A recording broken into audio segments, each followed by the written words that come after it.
ہمارے دشمنوں سے، ہمارے قاتلوں سے اب ہاتھ ملاؤ گے تو ہماری کتنا دل دکھتا ہوگا کہ ہم نے 3874 مساجدیں لے کر دی، کل بھی 3 مسجدیں واپس آئی ہیں۔ ہم نے وہاں خطیب کون تھا؟ آپ تھے۔ وہاں امام کون تھا؟ آپ تھے۔ بیان کس کا تھا؟ آپ کا تھا۔ اور آپ یہ کہیں کہ اگر چودھری یہ بولے کہ بابا یہ ان سے ہم نے ان کو قابو کر لیا تو تمہیں قابو کرنا کیا مسئلہ ہے؟ تو ہمارے بڑے ہماری سرپرستی فرمائے، ہم سے شفقت کرے، ہم سے محبت کرے، ڈاکٹر صاحب کے پاس کیوں آ جاتے ہیں؟ اس لیے کہ یہ بھرے اسٹیج کے اوپر، بھری محفل کے اندر عزت دیتے ہیں۔ دو بول عزت کے بولتے ہیں۔ ہمیں کسی سے کچھ نہیں چاہیے، لیکن محبت بھی چاہیے اور عزت بھی چاہیے۔ آپ لوگوں کے پاس کیا محبت بھی نہیں ہے؟ کیا آپ لوگوں کے پاس عزت بھی نہیں ہے دینے کے لیے؟ یہ کیا آپ کی ذاتی ملکیت ہے؟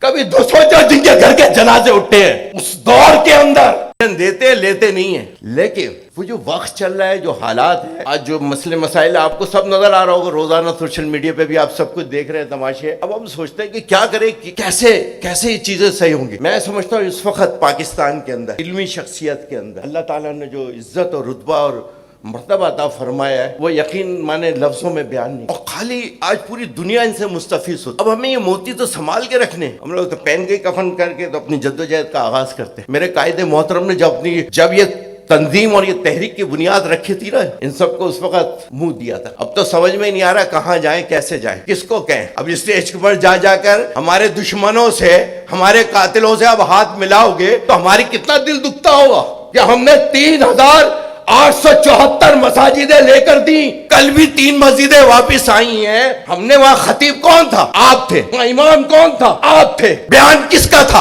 آپ کا تھا۔ اور آپ یہ کہیں کہ اگر چودھری یہ بولے کہ بابا یہ ان سے ہم نے ان کو قابو کر لیا تو تمہیں قابو کرنا کیا مسئلہ ہے؟ تو ہمارے بڑے ہماری سرپرستی فرمائے، ہم سے شفقت کرے، ہم سے محبت کرے، ڈاکٹر صاحب کے پاس کیوں آ جاتے ہیں؟ اس لیے کہ یہ بھرے اسٹیج کے اوپر، بھری محفل کے اندر عزت دیتے ہیں۔ دو بول عزت کے بولتے ہیں۔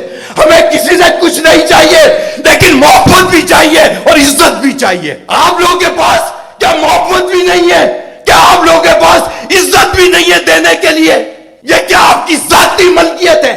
کبھی سوچو جن کے گھر کے جنازے اٹھے ہیں اس دور کے اندر، مفتی صاحب اس دور کے اندر، اور اگر کوئی ایک شخص کھڑا تھا اس دور کے اندر، جب میرا چہرہ مفتی صاحب کی طرف جاتا ہے تو پھر وہ ایک دم مجھے بات یاد آتی ہے۔ ہمارا معاشرہ تھا، خدا کی قسم ایک شخص کھڑا تھا جس نے جنرل مشرف سے کہا تھا کہ میں ان کی ضمانت لیتا ہوں، یہ دہشت گرد نہیں ہے، یہ دہشت گرد نہیں ہے، یہ دہشت گرد نہیں ہے۔ وہ حضرت علامہ شاہ نورانی رحمت اللہ علیہ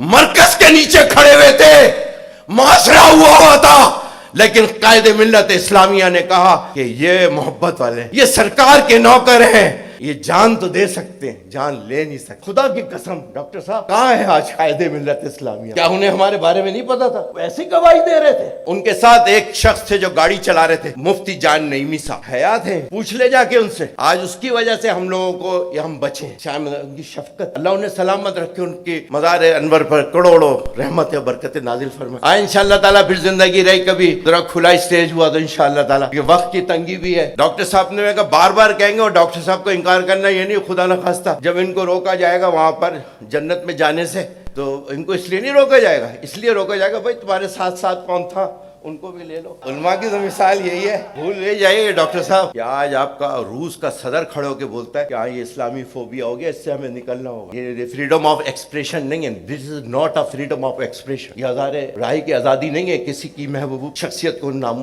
اس کی عزت کو آپ اس پہ گفتگو موضوع بحث بنا۔ رشیا کے صدر نے یہ بات کہی ہے، یقیناً وہ میسیج ہمیں ان دنیا کے ایوانوں میں پہنچانا ہے تاکہ جو مسلمانوں کے ساتھ آج پاکستان بچا ہے، اور اس وقت سب کی نظریں دوستو اس پاکستان کے اوپر ہے کہ اس پاکستان کو تباہ کیسے کرنا ہے، اس پاکستان کے ٹکڑے کیسے کرنے ہیں، اس پاکستان کو برباد کیسے کرنا ہے۔ ہم نے وہ دیواروں پہ لگی ہوئی گولیاں بھی دیکھی ہیں، جب ہم عراق گئے تھے وہاں ماربل پہ وہ گولیاں لگا کے وہ دیوار پہ چپکائی ہوئی وہ گولیاں، جو گولیوں سے بھون دیا تھا۔ 150 علماء کو ایک رات کے اندر پھانسی پہ لٹکا دیا تھا۔ جب میرا شیر وہاں سے گیا، صدام حسین کو جب شہید کیا گیا تھا، جس کی آج قبر کھلتی ہے تو وہ اس کا کفن بھی میلا نہیں ہوتا، اور اپنی جیب کی کمائی سے وہ ایک مزار تعمیر کراتا تھا ہر